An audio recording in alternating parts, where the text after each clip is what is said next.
Wabarakatuh. Alhamdulillah alladzi khalaqal mauta wal hayata liyabluwakum ayyukum ahsanu amala wa huwal azizul ghafur. Asyhadu an la ilaha illallah wahdahu la syarikalah wa asyhadu anna Muhammadan abduhu wa rasuluhu la nabiyya ba'da. Allahumma shalli ala Muhammad wa ala ali Muhammad. Segala puji bagi Allah yang telah memberikan kita banyak nikmat, terutama nikmat iman dan nikmat Islam yang akan kita bawa ketika datang hari perjumpaan kita dengan Allah, insyaallah di akhirat kelak. Dan tentu perjumpaan itu harus kita rencanakan dari sejak kita berpikir. Pentingnya berpikir dalam ajaran Islam ini banyak sekali diungkap dalam Al-Quran, misalnya seperti potongan-potongan ayat afala tatafakkarun, afala ta'lamun, dan semacamnya. Bapak Ibu sekalian, siklus hidup manusia itu dari bayi yang baru terlahir sampai kemudian menjadi anak-anak, remaja, dewasa, dan kemudian menjadi lansia. Itu adalah siklus yang banyak dialami banyak orang, meskipun pada kenyataannya ada yang masih remaja ternyata sudah dipanggil oleh Allah. Bahkan yang masih bayi baru berapa hari ada pula yang dipanggil oleh Allah. Dan kita juga sering mendengar kabar berita ada janin yang belum sempat dilahirkan, tapi ternyata Allah mentakdirkan dia sudah wafat sebelum keluar dari rahim ibunya. Bapak Ibu sekalian, sebagai manusia yang dibekali dengan fujur dan takwa seperti tadi dibacakan oleh imam kita, Allah mengilhamkan kepada manusia itu sifat fujur dan sifat takwa. Fa'alhamaha fujuraha wa taqwaha. Potensi inilah yang kemudian menjadi kewajiban buat manusia untuk memilih mana yang baik yang kita pilih dan mana yang harus kita tinggalkan. Dalam lanjutan ayatnya itu ada kalimat qad aflaha man zakkaha. Jadi orang-orang yang beruntung itu adalah orang-orang mensucikan dirinya.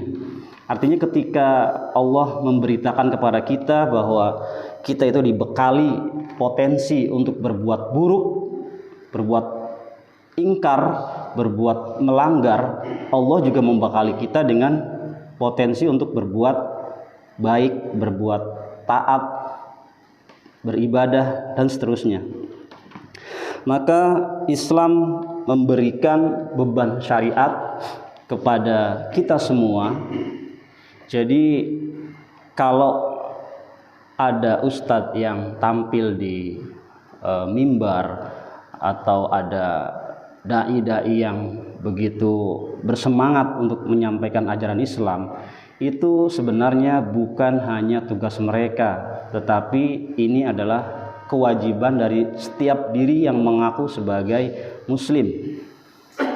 Dalam Al-Quran Allah firmankan, a'udzubillahi minasyaitonirrajim, bismillahirrahmanirrahim, ud'u ila sabili rabbika bil hikmah wal mau'izatil hasanah wajadilhum billati hiya ahsan inna rabbaka huwa a'lamu biman dhalla an sabilihi wa huwa a'lamu bil muhtadin. Kurang lebih artinya seperti ini, Bapak Ibu. Serulah manusia, serulah itu berarti kita diperintahkan untuk menyampaikan. Serulah manusia kepada jalan Tuhanmu dengan hikmah dan pelajaran yang baik. Nah, di sini berarti orang yang berdakwah itu tidak boleh dengan marah-marah, juga tidak boleh dengan yang bermalas-malasan, bersifat masa bodoh, yang penting menyampaikan, tetapi dalam diri dia sendiri tidak berangkat dari hati yang tulus, tidak berangkat dari hati yang mengharap ridhonya Allah. Dan bantahlah ketika ada perbedaan pendapat. Di sini Al-Qur'an memberikan panduan. Dan bantahlah mereka dengan cara yang baik. Sebagaimana kita pahami bersama bahwa setiap kepala tentu saja memiliki perbedaan pendapat. Bukan hanya dengan orang yang non muslim, bahkan dengan sesama muslim pun sering sekali kita temui perbedaan pendapat, terutama dalam hal-hal ibadah mahdhah atau ibadah yang berkaitan langsung dengan Allah.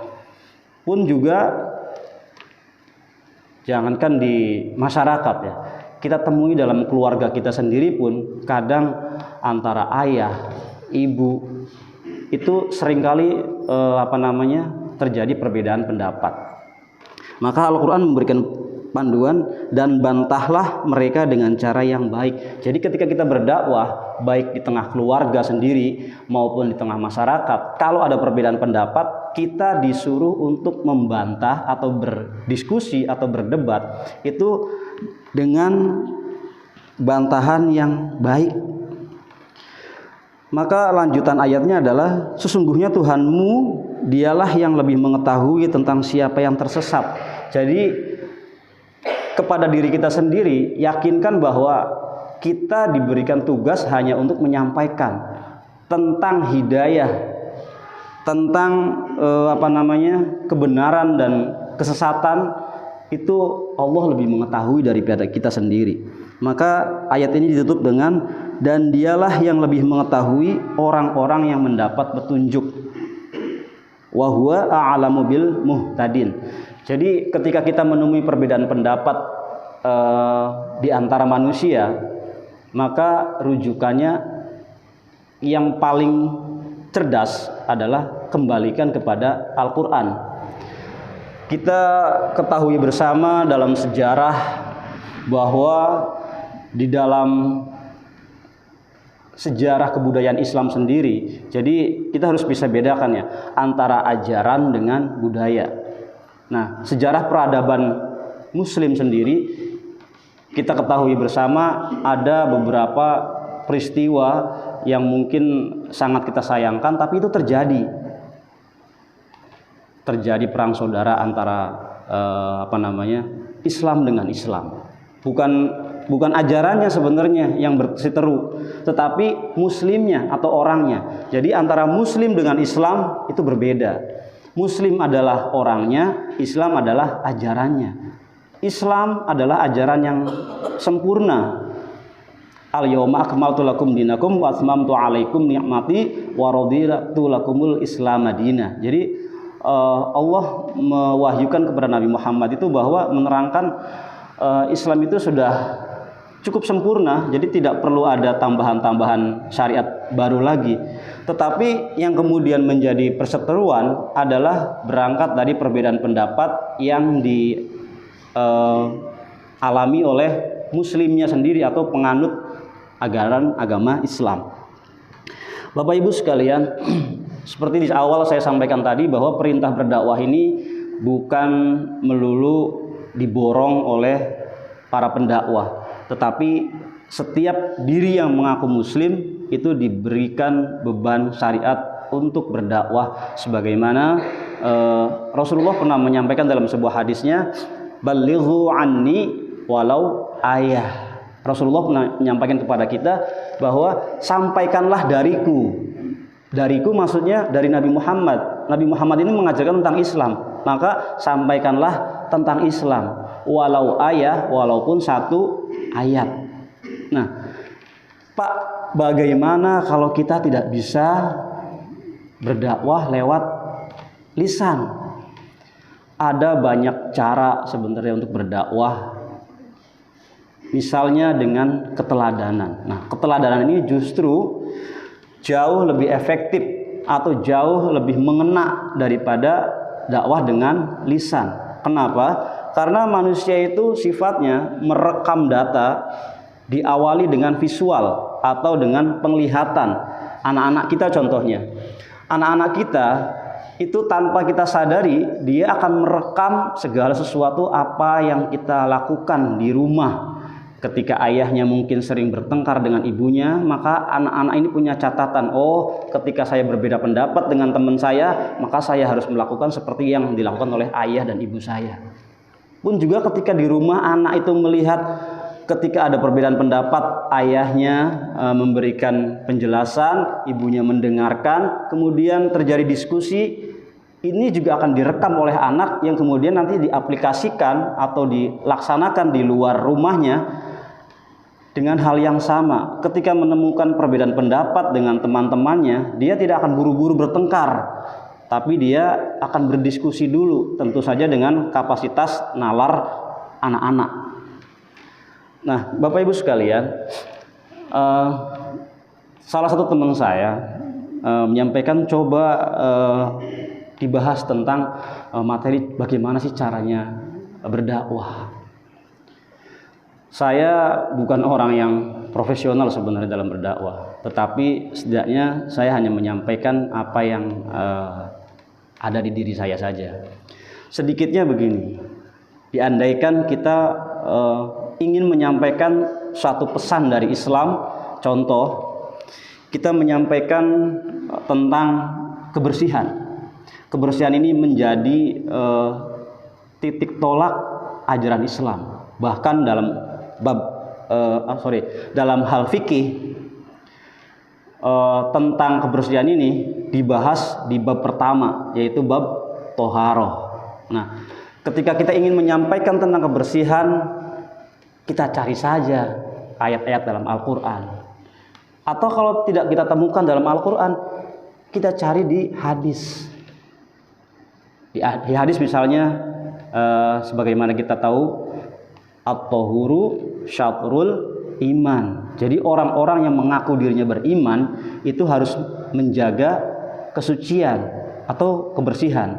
At-tahuru, kesucian atau kebersihan, syatrul iman adalah bagian dari iman.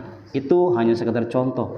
Atau ketika kita ingin menyampaikan tentang bakti seorang anak kepada orang tuanya, maka ambil dalil dari Al-Quran dan ambil dari hadis ataupun dari kisah-kisah yang yang senada.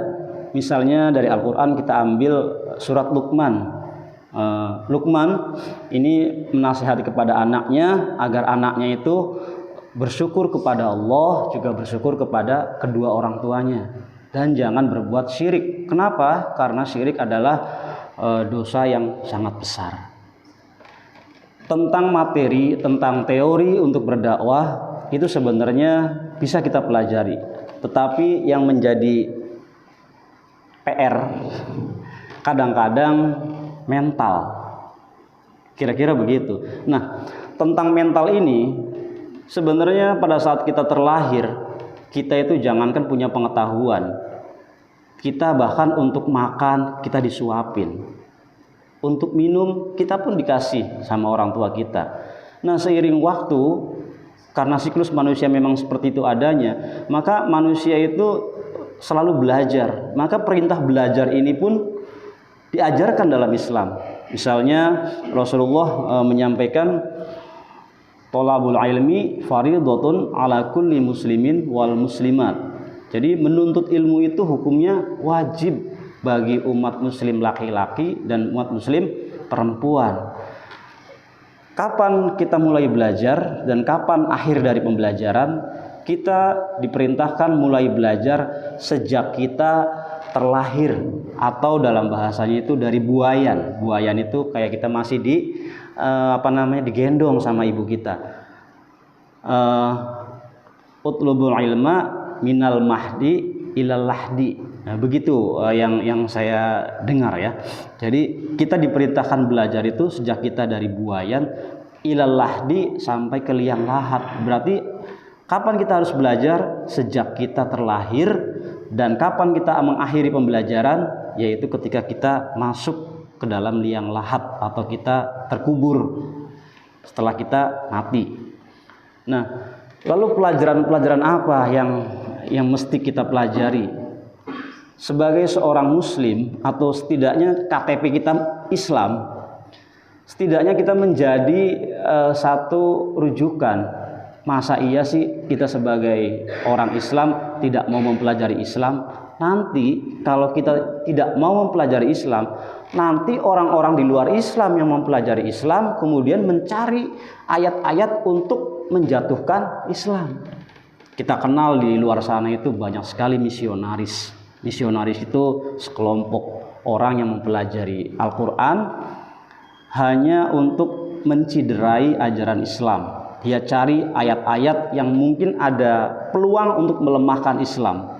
Maka yang menjadi korbannya siapa? Anak-anak kita, saudara-saudara kita. Banyak sekali kita dengarkan di luar sana, ada ayahnya ustadz, anaknya murtad. Ada di keluarga yang katanya keluarganya ini Pancasila banget. Artinya merangkul semua agama. Ayahnya Buddha, ibunya Kristen. Nah, anaknya bingung mau cari yang mana. Akhirnya tarik menarik antara ayah dan ibunya. Udah Buddha aja. Buddha itu welas asih. Oh, Kristen aja. Kristen juga agama kasih.